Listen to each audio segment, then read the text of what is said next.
حضرت ابن عمر کے پاس ایک آدمی آیا اور اس نے آ کر کے کہا کہ میں ایک عورت سے شادی کرنا، عین یہی صورتحال ہے، کہہ رہے کہ میں ایک تزوجتھا احلھا لزوجھا، میں نے اس عورت سے اس لیے شادی کی ہے تاکہ میں اس کو اس کے شوہر کے لیے حلال کر دوں، لم یامرنی ولم یعلم، اور وہ آدمی نہ تو اس نے مجھے اس چیز کا حکم دیا ہے نہ اس کے پاس اس چیز کا علم ہے۔ دیکھو عین وہی صورتحال جو مفتی صاحب نے بیان کی، وہی نظم بیان ہو رہی ہے۔ انہوں نے فرمایا لا، ایسا نہیں چلے گا، الا نکاح رغبتین، نکاح رغبت والا ہونا چاہیے۔ آپ ایک لڑکی کو حلال کرنے کے لیے شادی نہ کریں، اگر آپ کو اس لڑکی کے اندر رغبت ہے نکاح میں تب اس سے نکاح کریں، اور وہ نکاح کیسا ہونا چاہیے؟ ان اعجبت کا امسکتہا و ان کرہتہا فارقتہا، نکاح ایسے کرو کہ میں نے شادی رکھنے کی نیت سے کی ہے، اچھی لگے گی تو رکھوں گا، اگر اچھی نہیں لگی تب چھوڑوں گا، یہ نہیں کہ اچھی بھی لگی پھر بھی میں چھوڑ دوں تاکہ اس کے پہلے شوہر کے لیے حلال ہو جائے۔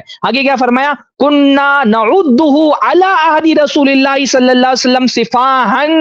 کہ ہم اس کو اللہ کے نبی صلی اللہ علیہ وسلم کے زمانے میں زنا سمجھتے تھے۔ اللہ تعالیٰ نے یہ نہیں کہا کہ وہ اپنے پہلے شوہر کے لیے حلال ہو جائے گی اگر وہ زنا کر لے، زنا سے حلال نہیں ہوگی۔ اس لیے بار بار ہم یہ بات کہہ رہے ہیں کہ یہ جو حلالہ ہو رہا ہے، حلالہ ہونے کے بعد اگر واقعتاً شوہر نے 3 طلاقیں دی ہیں، وہ ایک مجلس کی 3 طلاق نہیں، واقعتاً صحیح طریقے، شرعی طریقے سے، سنی طریقے سے 3 طلاقیں دے دی ہیں، تو حلالہ سے وہ اپنے پہلے شوہر کے لیے حلال نہیں ہوگی، کیونکہ حلالہ رسول اللہ کے زمانے میں، یہ سلف کا اثر صرف نہیں ہے، یہ رسول اللہ کے زمانے کی بات ہو رہی ہے، یعنی یہ حدیث مرفوع ہے، کہنے کننا نعدہ علی عہد رسول اللہ صلی اللہ علیہ وسلم صفاحا، ہم اس کو اللہ کے رسول صلی اللہ علیہ وسلم کے زمانے میں صفاح مانتے تھے، یعنی زنا مانتے تھے۔ بلکہ آگے فرمایا لا یزالان زانیین وان مکثا 20 سنہ، اگر 20 سال بھی یہ لوگ نکاح میں رہ رہے ہیں تو بھی یہ زنا مانا جائے گا، زانی مانے جائیں گے۔ یہ ابن عمر کا فتویٰ ہے۔ ہاں